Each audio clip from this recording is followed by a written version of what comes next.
Le Lot-et-Garonne, cœur du Sud-Ouest. On aime l'air du Sud. On aime Radio Cool Direct. Le Lot-et-Garonne, cœur du Sud-Ouest. Bienvenue dans ce podcast Lot-et-Garonne sur Radio Cool Direct dans le cadre du Salon international de l'agriculture. Le Lot-et-Garonne, donc, c'est bien le premier département français de par sa diversité de ses productions. Sophie Borderie, présidente du conseil départemental, au micro de Cool Direct.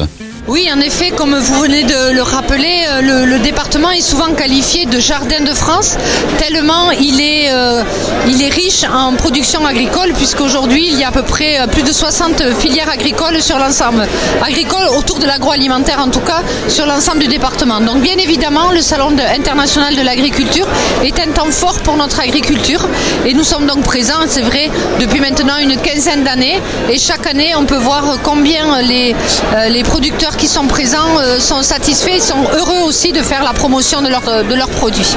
Comment le département de Lot-et-Garonne aide-t-il les filières agricoles et de quelle manière ?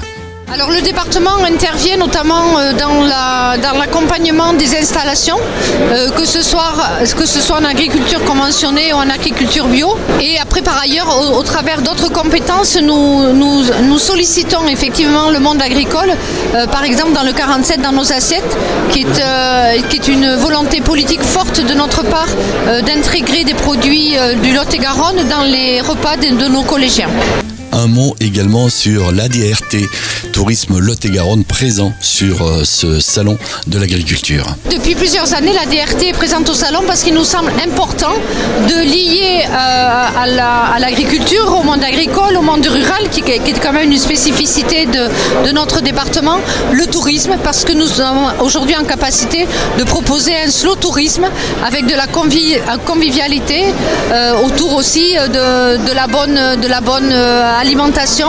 Donc voilà, effectivement l'ARDT est présent et c'est une valeur ajoutée en tout cas aussi pour le monde agricole, parce que ça permet aussi de valoriser, parce qu'aujourd'hui quand on fait du tourisme dans un département, souvent les touristes sont aussi attachés au bien manger et je pense que la convivialité est un des atouts de notre département.